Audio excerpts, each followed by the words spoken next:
Tyrese Maxey nag-take over na bilang star player ng Sixers. Cleveland, malayo na ang nararating. Ja Morant nag-viral. Siya lang ang nakakagawa nito. At Warriors, mahirap ang gagawing sakripisyo. Yayanig ang NBA sa gagawin. Umiskor si Tyrese Maxey ng 32 puntos at gumawa ng 2 mahalagang play sa huling minuto. At ang Philadelphia Sixers ay bumangon matapos ma-eject si Joel Embiid upang talunin si Victor Wembanyama, at ang San Antonio Spurs na may score na 111-106. Nitong Martes ng araw, pinalabas si Embiid ng referee na si Jenna Schroeder na may 2:59 minutes remaining in second quarter. Ang 7 beses na All-Star ay nakatanggap ng unang technical foul dahil sa pakikipagtalo kay Schroeder at nakatanggap ng isa pang technical at ejection mula kay Schroeder bago pa natapos ang anumang oras ng laro. Malapit si Embiid kay Schroeder, ngunit hindi malinaw mula sa mga replay kung siya ay nakatagpo ng contact sa opisyal. Si Wembanyama ay nagkaroon ng 26 na puntos, 9 na rebounds at 8 blocks. Nagdagdag si Maxey ng 10 rebounds at 8 assists, at si Paul George ay nag-ambag ng 19 na puntos para sa Philadelphia. Nang umabante ang San Antonio sa 103-102 sa jumper ni Chris Paul mula sa baseline na may 1 minute and 20 seconds remaining. Dito na kumilos si Maxey, unang ninakaw ang bola, gumawa ng puntos sa left-handed dunk at nagtagumpay ang 3-point play matapos ma-foul ni Julian Champagny upang ilagay ang Philadelphia sa unahan na 104-103 na may 59 na segundo na natitira. Pagkatapos nag-shoot siya ng 3-pointer mula sa tuktok ng key na may 29 na segundo na natitira. Nasasabik si Nurse bago ang laro upang makita kung ano ang maaring maging Sixers kasama ang Big 3 sa lineup. Sa kasamaang palad, kailangan pa niyang maghintay ng isa pang araw. Sa ibang laban naman, si Darius Garland ay nagtala ng 23 puntos at ang pinakamahusay na team sa NBA na Cleveland Cavaliers ay tinalo ang Utah Jazz na may score na 124-113 tong Martes ng araw para sa kanilang ika-17 panalo sa 18 home games. Si Evan Mobley ay nagtala ng 22 puntos at 10 rebounds. Si Donovan Mitchell ay nag-score rin ng 22 puntos. Si Sam Merrill ay umiskor ng season high na 20 punto at si Garland ay may 8 assists para sa Cleveland. Ang Cavaliers ay may 5 sunod na panalo na may average margin na 20 puntos. Si Jordan Clarkson ay nagtala ng 27 puntos mula sa bench para sa Jazz, habang si Lauri Markkanen ay may 26 at si Colin Sexton ay may 24. Nakipag-trade ang Utah kay Mitchell papunta sa Cleveland kapalit nina Markkanen, Sexton at maraming draft picks noong September 1, 2022. Ang pagsisimula ng laro ay naantala ng 35 minuto dahil sa sirang rim na nagudyok sa pagpapalit ng isa sa mga hoops at isang stanchion. Ang center na si Walker Kessler ay namayani sa rebounds na may 16, 8 dito ay sa offensive, ngunit nakapag-shoot lamang ng 1 of 6 in free throws sa huling 4 na minuto habang sinadyang pinadala siya ng Cleveland sa linya. Si Kessler ay may 53.6 shooting percentage in stripe. Si Merrill ay gumawa ng kanyang ikalawang pagsisimula ng season sa small forward na nag-shoot ng 6 na 3-pointers sa 11 pagtatangka.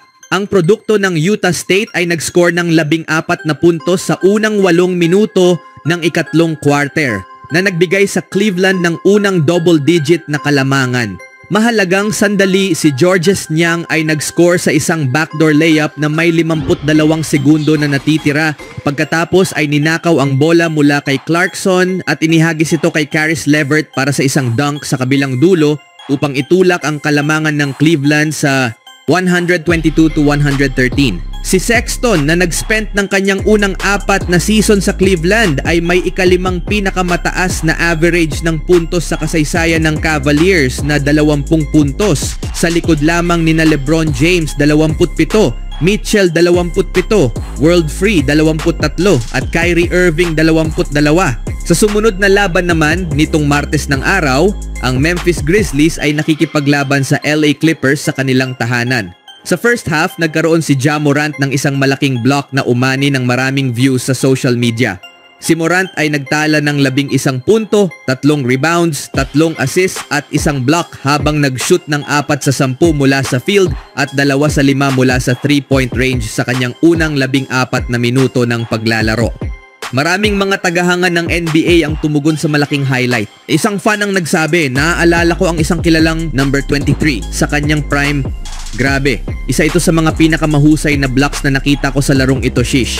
Kapag si Morant ay nasa ibabaw ng sahig, meron siyang panindigan para maging exciting na manlalaro sa liga.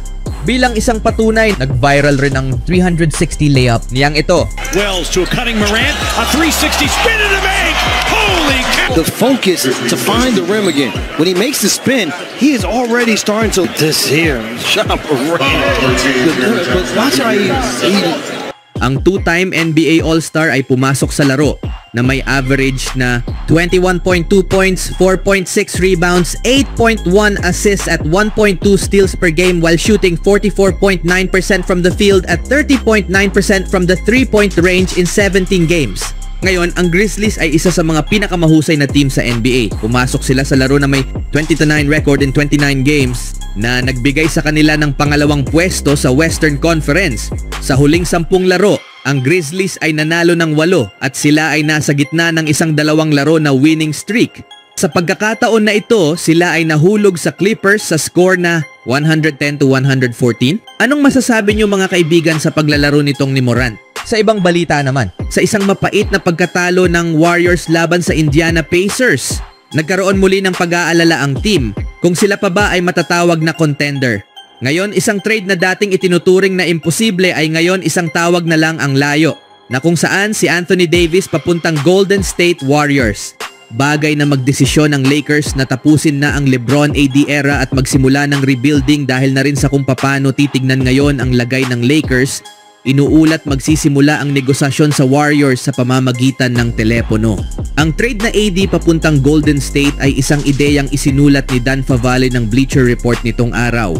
Kung hindi gagawa ang LA ng anumang makabuluhang hakbang para mapabuti ang kanilang tsansa sa hinaharap, dapat humiling si Davis ng trade, sabi ni Favail.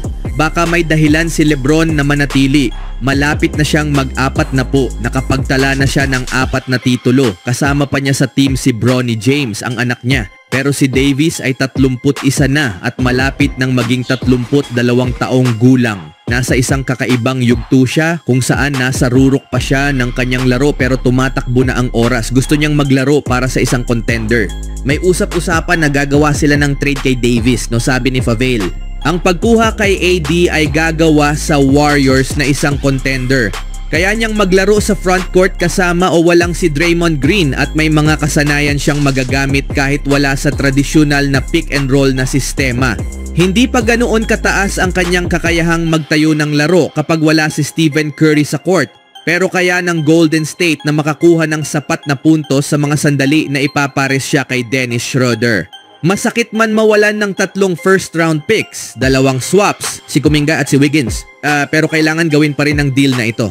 Ang proposed na package ni Favale para kay AD mula sa Golden State: Jonathan Kuminga, Kevin Looney, Andrew Wiggins, 2025 first round pick, 2026 first round swap, 2027 first round pick, 2028 first round swap, 2030 first round pick, and protected pick 21 to 30. Maaaring sabihin ng iba na nakakatawa na tapusin ng Lakers ang LeBron AD era, pero kung titingnan mo, mukhang hindi na talaga kayang makipaglaban ng team na ito para sa titulo sa natitirang panahon ng karera ni LeBron. Para naman sa Warriors, kitang-kita kung ano ang naging kahinaan nila ngayon. Si Ad ay magbibigay sa kanila ng rim protection at opensa na wala sa kakayahan ng team. Maliban dito, may karanasan na rin itong maglaro kasama si Dennis Schroeder noon. Lalong-lalo na sinabi na nito noon na madali lang sa kanya ang paglalaro. Kung kasama nito sa tabi itong si Stephen Curry, anong masasabi nyo dito mga kaibigan? On my own, so I gotta get through it. And the only thing I know is to love what I'm doing. Never give up, never slow, till I finally prove it. Never listen to the no's, I just wanna keep moving. Keep my head up when I act, head up, that's a fact. Never looking back, I'ma keep myself on track.